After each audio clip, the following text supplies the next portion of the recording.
L type का diagram इसमें। L type का और डायग्राम, ओके। और कुछ बताओ।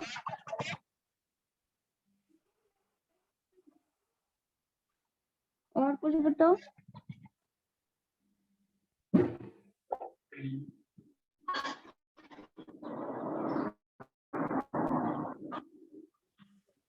मेरा 2 क्लास डैम का हुआ, तुमने एक भी क्लास अटेंड नहीं तुम किए हो, तो अभी मैं कैसे बीच का पोर्शन बताऊं? तुम्हें तो फिर से ही बताना होगा। ठीक है, मैं स्क्रीन शेयर करती हूँ, उसके बाद फिर हम लोग डैम का, ठीक है, विजिबल है स्क्रीन। यस, देखो हमारा पर्पस क्या है, डैम कंस्ट्रक्ट करने का हम लोग का पर्पस क्या है। सबसे पहले डैम क्या होता है, व्हाट इज डैम, ये सब मैंने पहले ही क्लास में बता दिया है, जो 2 क्लासेज हुई है। तो डैम हमारा क्या होता है, एक बैरियर होता है जो क्या करता है, on the bank of river और अक्रॉस द रिवर हम लोग डिजाइन करते हैं, कंस्ट्रक्ट करते हैं। तुम अपना ऑडियो म्यूट कर सकते हो।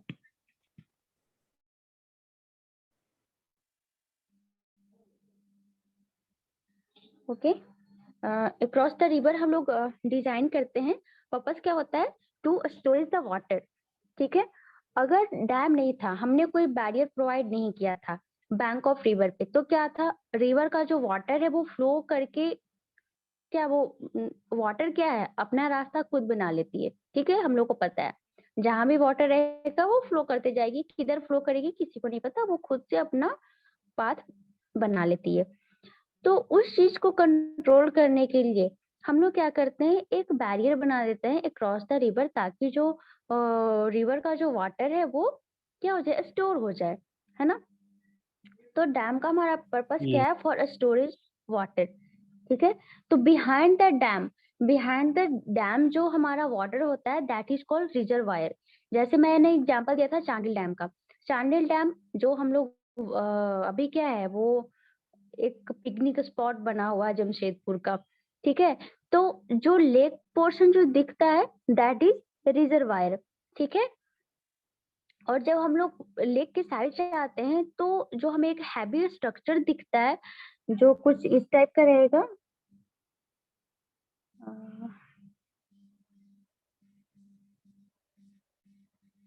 ओके,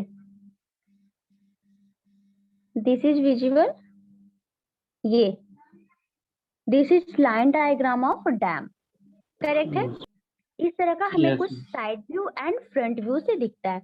तो डिफरेंट टाइप्स ऑफ डैम हम लोगों ने पढ़ा।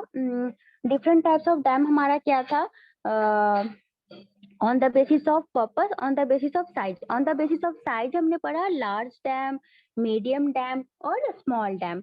डिफरेंट हाइट के लिए, एबव द 100 मीटर हाइट का अगर डैम है, that is highest dam.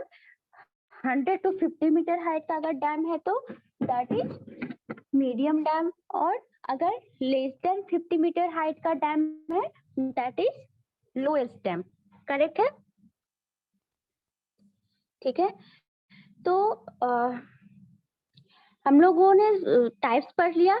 Main हमारा फोकस क्या है डैम के सिलेबस में, ग्रेविटी डैम को डिजाइन करना, how we design gravity dam and which forces act on gravity dam. हमें सिर्फ और सिर्फ ग्रेविटी डैम ही पढ़ना। और मोस्ट ऑफ डैम जो इंडिया में है, एग्जिस्ट कर रहा है, दैट इज ग्रेविटी डैम, है ना। मोस्ट ऑफ डैम हमारा क्या है, ग्रेविटी डैम है। जैसे वाकड़ा नंगल डैम है ना, that is also gravity dam.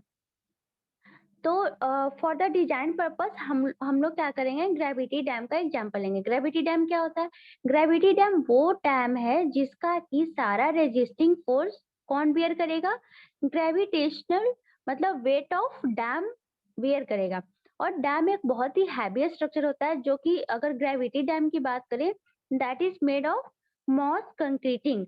मतलब ये जो जब तुम कोई भी डैम अगर इमेजिन कर पा रहे हो कि अभी जो भी डैम तुमने देखा होगा अभी तक, तो एक बहुत ही हैवी स्ट्रक्चर होता है, वो एक हैवी वॉल खड़ा रहता है रिवर के क्रॉस, है ना।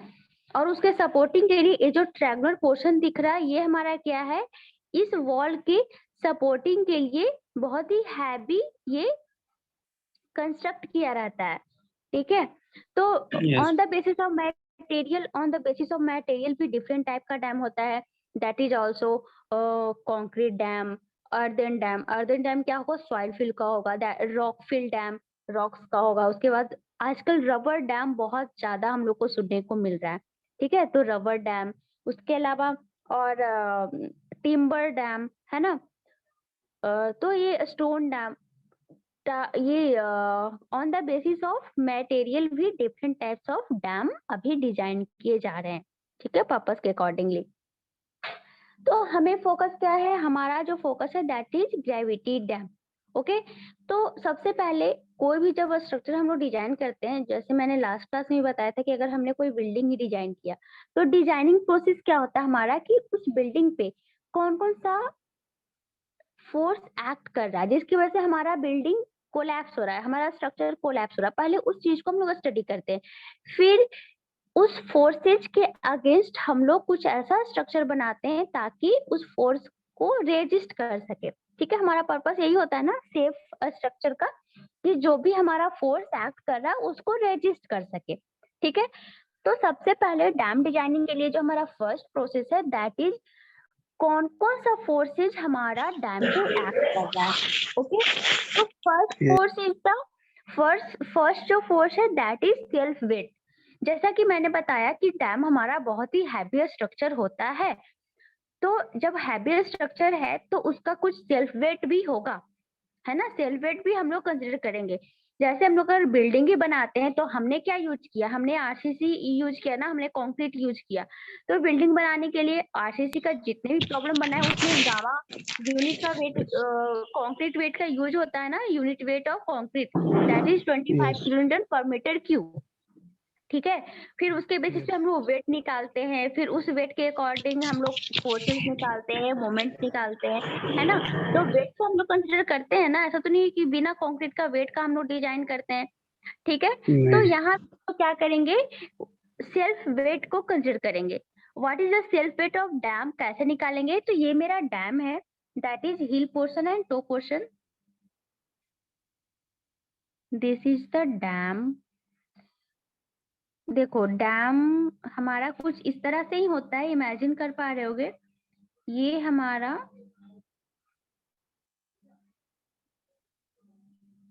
इस तरह से है ना, बहुत ही हैवी स्ट्रक्चर होता है। मान लो इधर भी Yes. कोई सपोर्ट है, इधर भी कोई सपोर्ट है, ताकि मेरा जो वॉल है वो बिल्कुल स्थिर है। ये जो इधर का जो पोर्शन है, इधर का जो बैक पोर्शन है दैट इज रिजर्वायर। इधर क्या होता है, इधर पानी होता है ना। और Yes. इधर क्या Yes. होता है, कहीं कहीं देखते हो कि इसमें ऐसे गेट बना हुआ है, इसमें ऐसे गेट बना हुआ रहता है, जहां से कि गेट क्लोज रहता है, हैवी आयरन का या फिर वुडन का गेट बना रहता है।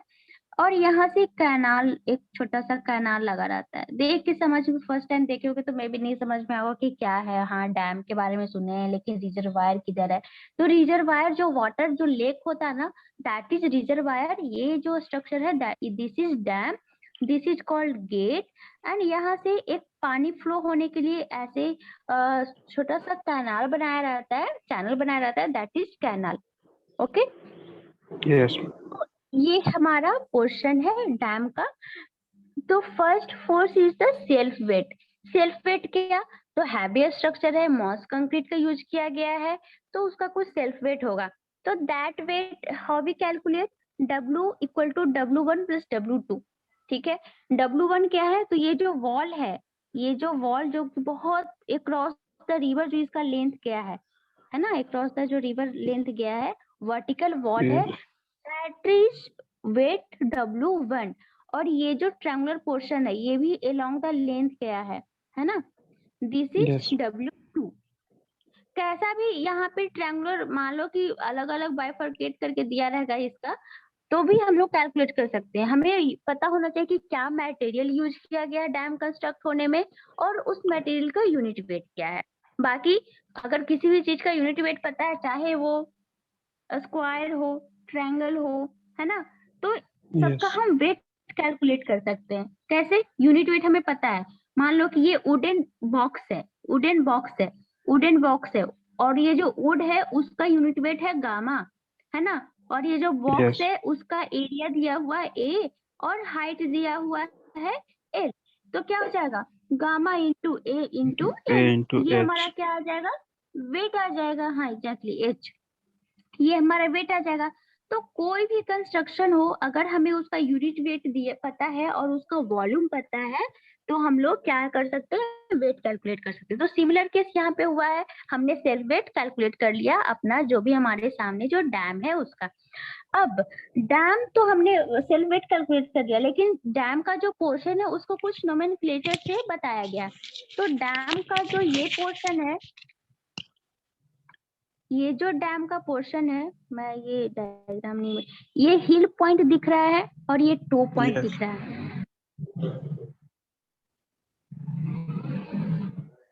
ये हिल है, ये टो है। एक बार मैं चेक कर लेती हूँ कोई और भी आए हैं या नहीं। किसी से बात हुई तुम्हारी? संतोष को मैसेज किए हैं, कनेक्ट नहीं किए। ओके, कोई नहीं। तो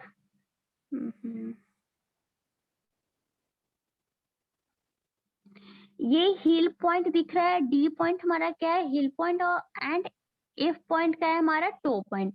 मतलब जो जो कॉर्नर हमारा रिजर्वायर के पास हो दैट इज हिल पॉइंट, और जो रिजर्वायर से दूर हो है ना डाउनस्ट्रीम में हो Yes. वो क्या हो जाएगा हमारा टो पॉइंट। 2 point. क्लियर है? Yes. क्लियर है हिल और टो। बाकी तो हाइट हमारा एच हाइट होगा, एल लेंथ होगा, ये क्रॉस द डैम लेंथ, जितने दूर तक डैम कंस्ट्रक्ट किया गया है दैट इज लेंथ। तो first force is the self weight of dam.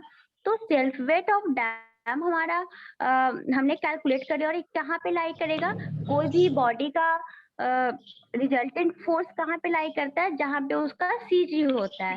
तो डैम का भी जो सेल्फ वेट का कहाँ पे लाई करेगा, उसका रिजल्टेंट पॉइंट कहाँ पे होगा, सेंट्रीफ्यूगल फोर्स के थ्रू इट्स सीजी, सीजी के पास इसका सेंटर पॉइंट होगा।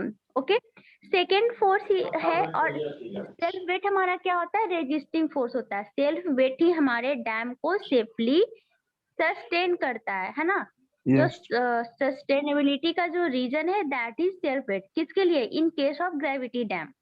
ग्रेविटी डैम के केस में, क्योंकि नाम में ही है ग्रेविटी डैम, मतलब ग्रेविटी की वजह से हमारा डैम है जो स्टेबल कंडीशन में है।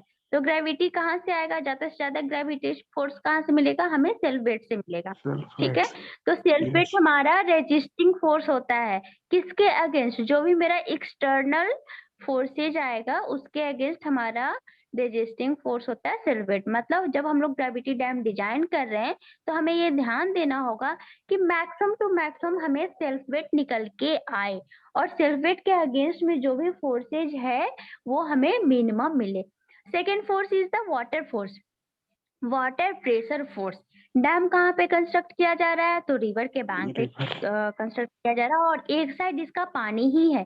तो पानी हमेशा क्या करेगा, इस वॉल पे जो ए बी वॉल है, जो वॉल हमारा रिजर्वायर के पास है वहां पे क्या करेगा, फोर्स जनरेट करेगा हमेशा। पानी का जितने भी फ्लो आएंगे, मतलब बोलो तो जो वेव आएंगे, पानी के जो वेव आएंगे वो क्या करेंगे, वॉल पे बार बार टकराएंगे, तो हाइड्रोस्टैटिक फोर्स जनरेट होगा, है ना। हाइड्रोस्टैटिक फोर्स कोई छोटा मोटा फोर्स नहीं है, वो बहुत ही ज्यादा इफेक्टिव होता है किसी बॉडी के लिए। ठीक है, Yes. तो हाइड्रोस्टैटिक फोर्स यहाँ पे एक्ट करेगा। तो हाइड्रोस्टैटिक फोर्स हम लोग कैसे कैलकुलेट करेंगे, और हमारे लिए ये क्या है रेजिस्टिंग फोर्स के अगेंस्ट किस तरह से वर्क करता है ये देखते हैं। तो water pressure force is the most major external force acting on the dam. ये मेजर एक्सटर्नल फोर्स है जो डैम पे एक्ट कर रहा है। ओके, एक्सटर्नल फोर्स है मतलब इसको मिनिमम होना चाहिए, लेकिन हमारा डैम ही इस पर्पज के लिए कंस्ट्रक्ट किया गया है कि ये फोर्स तो एक्ट करेगा ही करेगा। तो इसका इफेक्ट हमारे डैम के लिए नेगेटिव इफेक्ट है। The horizontal water pressure exerted on the dam by weight of the water stored on the upper stream and downstream। Hydrostatic force या फिर जो वाटर प्रेशर है वो किसकी वजह से एक्ट करेगा, तो जितना भी रिजर्वायर में जो पानी है, मैंने क्या बताया कि एक साइड टो के साइड हमारा डाउनस्ट्रीम है, मतलब जिधर क्या है, कैनाल है। तो कभी कभी क्या होता है, Yes. अगर हमने गेट ओपन कर दिया, डैम का गेट ओपन कर दिया, उस केस में क्या होता है कि थोड़ा मोड़ा पानी इधर जो ट्रायंगुलर पोर्शन है उस साइड भी जाता है। That. तो उस केस में हमारा डाउन स्ट्रीम में भी हाइड्रोस्टैटिक फोर्स लगेगा और अपर स्ट्रीम में भी हाइड्रोस्टैटिक फोर्स लगेगा। कुछ इस तरह से होगा, मैं एक डायग्राम से बता देती हूँ।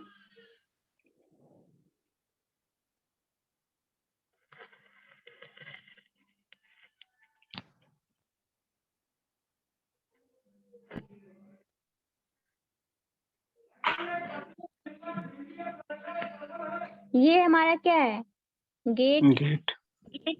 ओपन या फिर क्लोज, जो भी।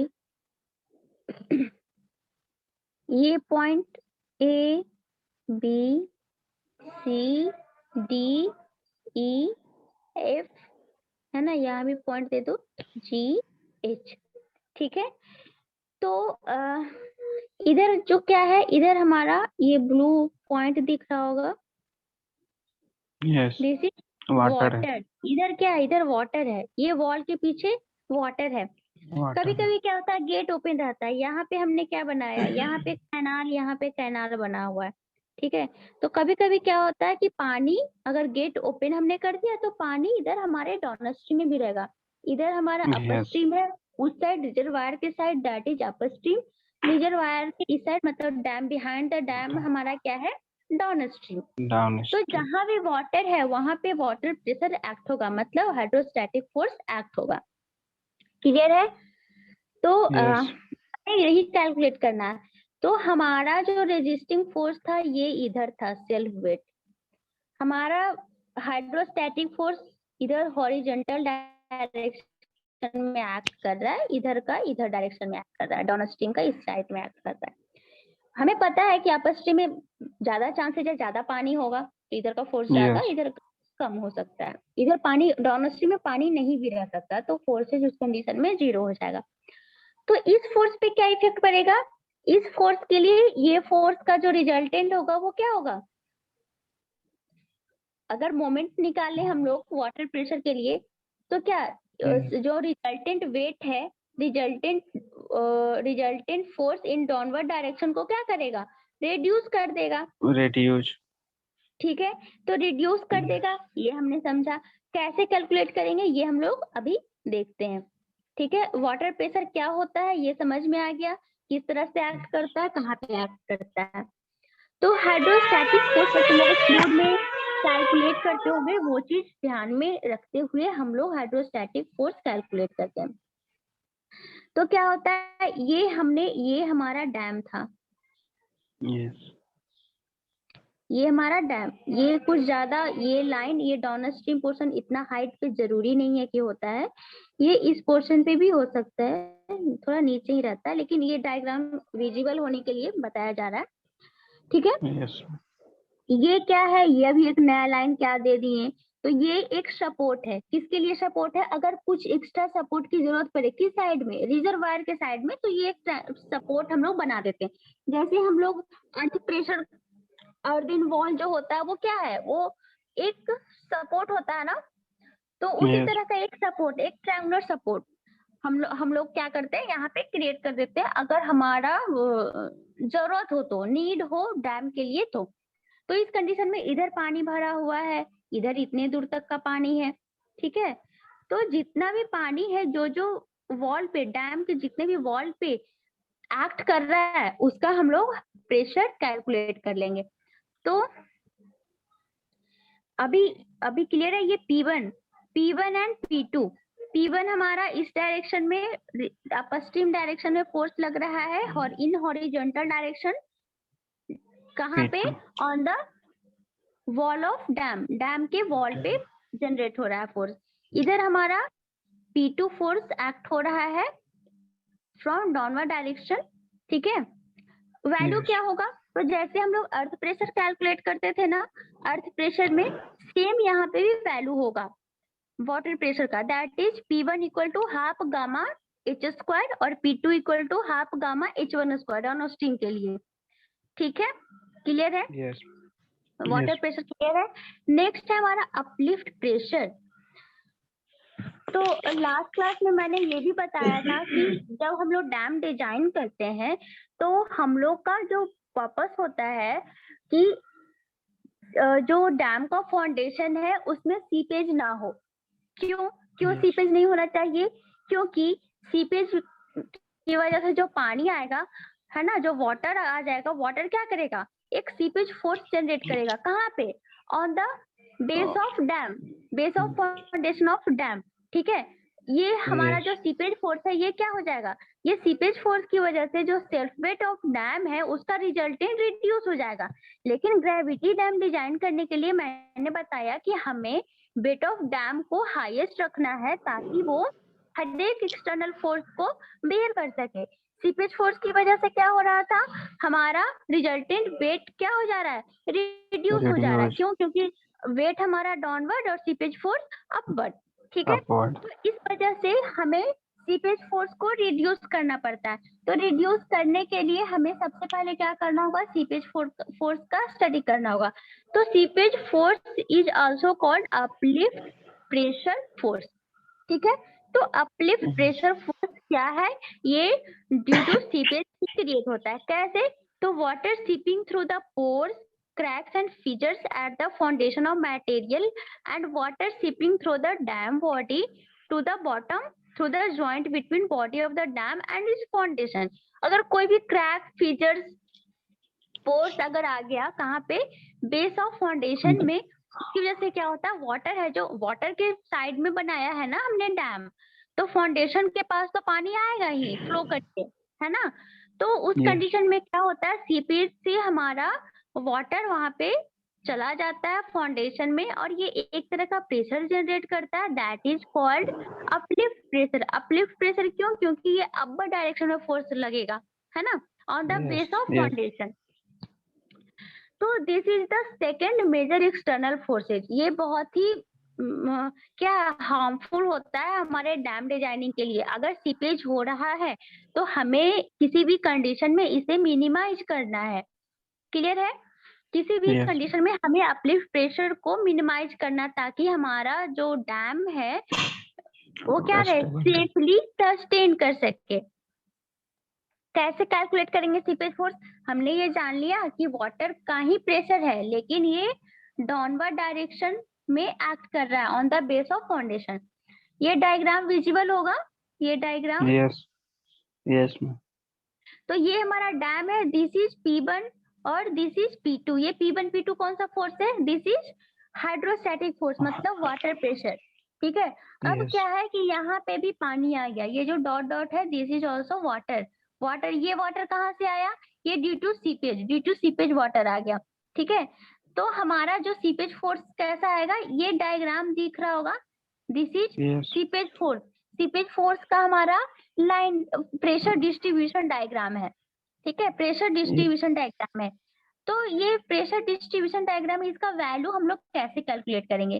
तो इसका वैल्यू क्या होता है, जितना वाटर प्रेशर हमारे यहाँ पे, हमने जो वाटर प्रेशर कैलकुलेट किया ना, Yes. कैलकुलेट किया ना Yes. अपने डैम P. के हॉरिजॉन्टल डायरेक्शन में। Yes. P1, P2. हाँ, P1 P2। ठीक है, तो ये जो P1 P2 पे जो मैक्सिमम वैल्यू होगा इस डायरेक्शन में और इस डायरेक्शन में, that is maximum value gives seepage force. Pressure distribution इस तरह से हो गया, मतलब अगर मेरा बेस ऑफ फाउंडेशन ये है, फाउंडेशन का बेस ये है, तो जो प्रेशर डिस्ट्रीब्यूशन क्या होगा सीपेज की वजह से, वो कुछ इस तरह से होगा, कुछ इस तरह से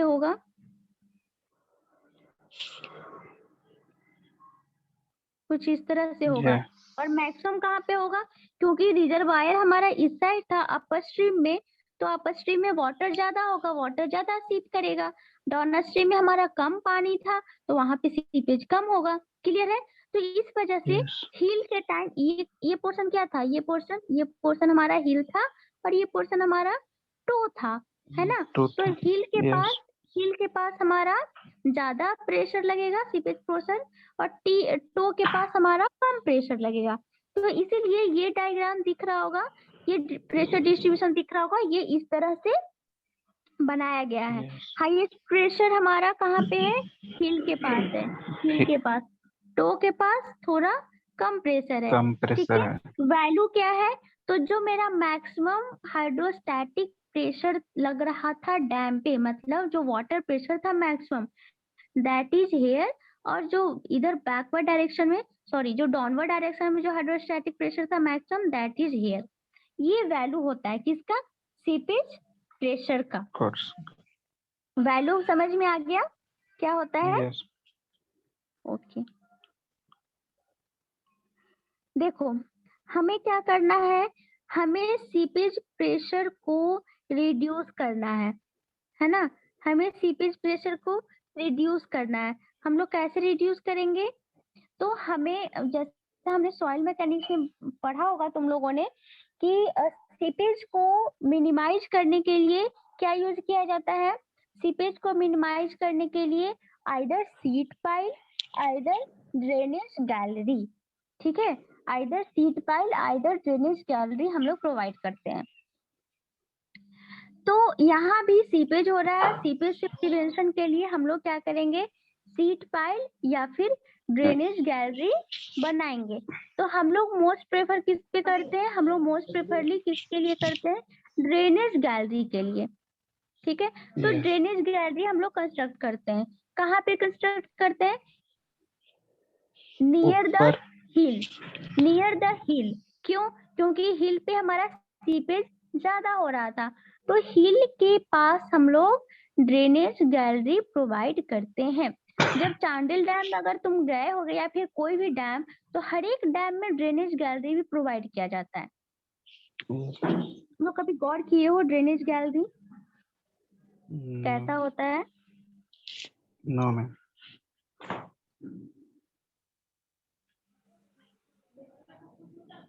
ओके, मैं एक पिक्चर दिखाती हूँ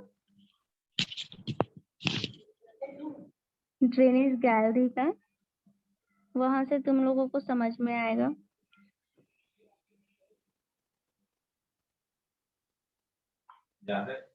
गूगल का ही पिक्चर होगा, गूगल का ही पिक्चर है, लेकिन मैं शेयर करती हूँ।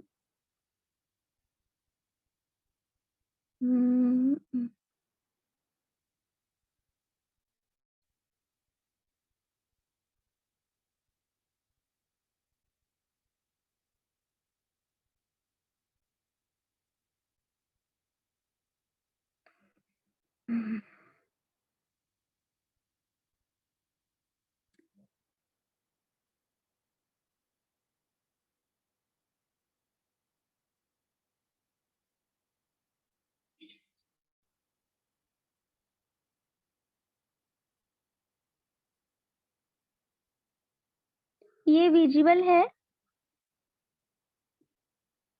यस देखो, मैम। सारे लोग क्या है यहाँ पे फोटो क्लिक करवा रहे हैं एक डैम के पास। डैम दिख रहा है, ये चांडिल डैम अगर गए होगे तो ऐसा ही कुछ कंस्ट्रक्शन दिखा होगा। ये जो पोर्शन दिख रहा है, ये जो पोर्शन दिख रहा है, ये हमारा क्या है? गेट। गेट। ये गेट है, गेट है। ये जो ट्रायंगुलर पोर्शन था वो चीज है ये, ठीक है। यस। ये हमारा किस साइड में है? ये डाउन स्ट्रीम साइड का डाउन फिगर है। स्ट्रीम हैं? साइड में। ये यहाँ पे यस। दिख रहा है, ये दिख रहा है, ये एक यस। टनल जैसा। This yes. Is drainage gallery. ये कहाँ पे? ये ऐसा नहीं है कि इनविजिबल होता है, बेस में बिल्कुल होता है, फाउंडेशन में नहीं। ये यहाँ पे ड्रेनेज गैलरी प्रोवाइड किया गया है। ये हमारा बेस के अच्छा। ऊपर का ही तो ये एरिया है ना, और बाकी हाइट कितना? इतने हाइट का ये डैम है ना। यस। यस। ओके, तो ये ड्रेनेज गैलरी है। ड्रेनेज गैलरी ये हमारा बाहर से ऐसा दिखेगा, और देखो अंदर से कैसा दिखता है। पर्पस क्या है ड्रेनेज गैलरी का, ये समझ में आ गया। ये देखो, ये बिल्कुल थ्रू आउट लेंथ इस तरह से कंस्ट्रक्शन किया यस। रहता है, ठीक है। पानी क्या होता है इसमें? सीपेज। जैसे देखो सीपेज। यहाँ पे एक पॉइंट हो गया है ना, इधर पे एक पॉइंट, यस। कहीं कहीं पे सीपेज होकर ये पानी इसमें आ रहा है, ठीक है। Yes ma'am. तो हमारा जो पर्पस था वो फुलफिल हो गया। तो ड्रेनेज गैलरी हमने प्रोवाइड कर दिया, किसके लिए? To relieve the uplift pressure को रिलीफ होने के लिए, मतलब जो सीपेज था उसको रिड्यूस होने के लिए। क्लियर है? Yes. और ड्रेनेज गैलरी कहाँ पे प्रोवाइड करते हैं? Near the Base. Hill. Hill. हाँ में, लेकिन नियर द हिल। अगर ये क्वेश्चन आ सकता है कि drainage gallery near the toe, either near the हिल कहाँ पे प्रोवाइड करते हैं, तो हमारा जवाब होगा नियर द हिल पॉइंट हम लोग ड्रेनेज गैलरी प्रोवाइड करते हैं। तो अभी जो हमने कैलकुलेट कर लिया सीपेज प्रेशर गामा WH और गामा WH डैश, Yes. है ना, अपर स्ट्रीम और Yes. डाउन स्ट्रीम साइड में, वो हमारा क्या था? विदाउट ड्रेनेज गैलरी प्रोवाइड किए हुए वैल्यू था। जब हम ड्रेनेज गैलरी प्रोवाइड कर रहे हैं उस समय भी हमारा जो फोर्सेज होगा वो कैलकुलेट करेंगे, लेकिन फोर्सेज में कुछ चेंज आ जाएगा। ठीक है, फोर्स हमारा Yes. क्या हो जाएगा? चेंज हो जाएगा। तो क्या चेंजिंग आता है फोर्सेज में हमारा? तो कुछ इस तरह से वैल्यू आएगा, जहां पे हमने ड्रेनेज गैलरी प्रोवाइड किया वहां पे स्ट्रक्चर कुछ इस तरह से हो जाएगा। ये प्रेशर डायग्राम दिख रहा होगा तुम लोगों को, सॉरी तुम ही तो सिर्फ हो, और तो कोई है नहीं। चलो, ये यहाँ पे दिख रहा है, ये ऐसे ट्रायंगुलर पोर्शन थोड़ा चेंज हो गया। पहले हमारा ऐसा था, अभी हमारा क्या हो गया? कुछ इस तरह का बन गया डायग्राम। ठीक है, ये डायग्राम बन गया, पहले ये था। तो ये जो पॉइंट है जहां पे हमने ड्रेनेज गैलरी प्रोवाइड किया, इस पॉइंट पे हमारा हाइड्रोस्टैटिक फोर्स, मतलब जो हमारा सीपेज फोर्स है, अपलिफ्ट फोर्स है, उसका वैल्यू क्या होगा? बस इस पॉइंट पे। तो इस पॉइंट का जो वैल्यू होता है दैट इज डाउन स्ट्रीम का जो वैल्यू है, डाउन स्ट्रीम का जो ये वैल्यू था, ये प्लस 1/3 अपर स्ट्रीम माइनस डाउन स्ट्रीम का सीपेज वैल्यू। ये कहीं से कैलकुलेशन नहीं हुआ है। At the point of drainage gallery pressure का डिस्ट्रीब्यूशन इस तरह से ही होता है, इसे बस याद कर लो। इसमें कोई थ्योरी, कोई कंसेप्ट नहीं है, ये बस याद कर लो कि जहां भी हम लोग ड्रेनेज गैलरी प्रोवाइड करते हैं उस पॉइंट पे जो प्रेशर डिस्ट्रीब्यूशन होता है दैट इज इक्वल टू क्या? Pressure at seepage pressure at toe plus 1/3 seepage pressure at heel minus seepage pressure at क्या? टो। ठीक है, Toe. गामा WH डैश ये वाली value plus 1/3 gamma WH minus gamma WH dash. Clear है? इसमें Yes, कोई ma'am. Concept नहीं है, ये बस तुम्हें याद रखने वाली बात है। क्लियर है? डायग्राम डिस्ट्रीब्यूशन किस तरह से होगा? जहाँ पे हमने ड्रेनेज गैलरी प्रोवाइड कर दिया वहां पे हमारा प्रेशर रिड्यूस हो गया, खत्म नहीं हुआ, बस रिड्यूस हो गया। क्लियर है? देख रहे हो, पहले ये यहाँ ये लाइन यहाँ तक था, ये जो डॉटेड लाइन दिखाया गया है Yes. प्रेशर ज्यादा था, अभी क्या हो गया? ड्रेनेज गैलरी प्रोवाइड करने पे प्रेशर थोड़ा कम हो गया, ये इस तरह से हो गया। क्लियर है? Yes, ma'am. कुछ पूछना है? देखो ये डायग्राम दिख रहा है इस तरह से, प्रेशर डिस्ट्रीब्यूशन डायग्राम है नियर द क्या? अभी ये डिफरेंस दिखाया गया है कि अगर क्वेश्चन बोला जाए कि क्यों नहीं टो के पास प्रोवाइड करते हैं ड्रेनेज गैलरी, हिल के पास ही क्यों?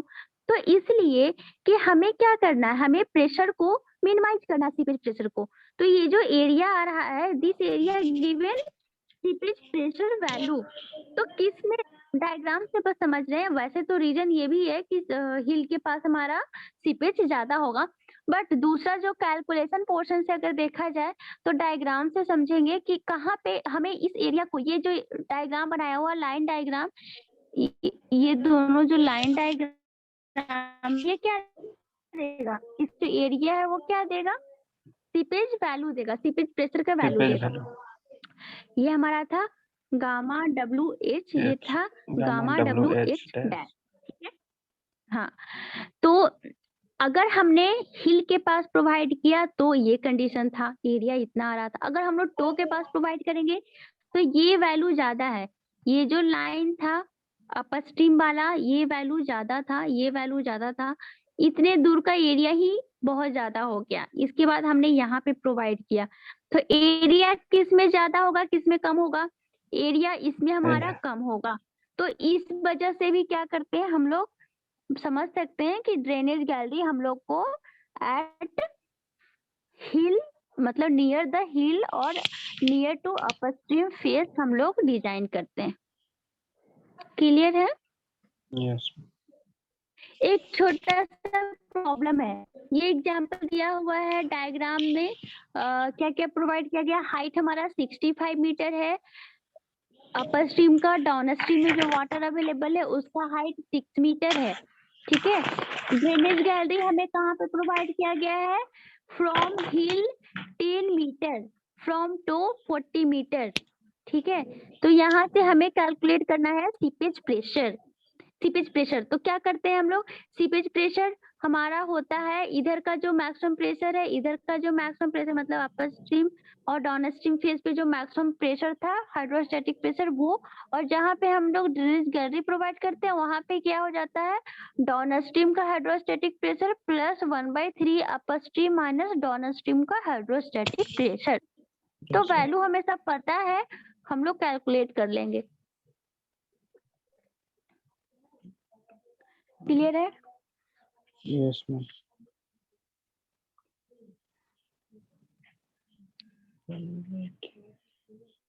ओके, नेक्स्ट है हमारा अर्थक्वेक प्रेशर। कोई भी स्ट्रक्चर बनाते हैं तो अर्थक्वेक के हम लोग डिजाइन में भी कंसिडर करते हैं। जैसे अगर हम लोग बिल्डिंग बना रहे हैं तो बिल्डिंग में भी हम लोग क्या अर्थक्वेक प्रेशर का कंसिडर करते हैं कि हमारा जो स्ट्रक्चर है वो अर्थक्वेक फोर्सेस से इफेक्ट ना हो, है ना। Yes. रेजिस्टेंट स्ट्रक्चर बनाते हैं, किसके रेजिस्टेंस में, किसके अगेंस्ट, अर्थक्वेक Earthquake. फोर्सेस के अगेंस्ट। तो डैम हमारा बहुत हैवी स्ट्रक्चर है, इसमें बहुत ज्यादा कॉस्ट भी लगा है, तो हम लोग इस बात का ध्यान रखेंगे कि हमारा स्ट्रक्चर अर्थक्वेक के कंडीशन में भी सेफ हो। और जब हम लोग डैम से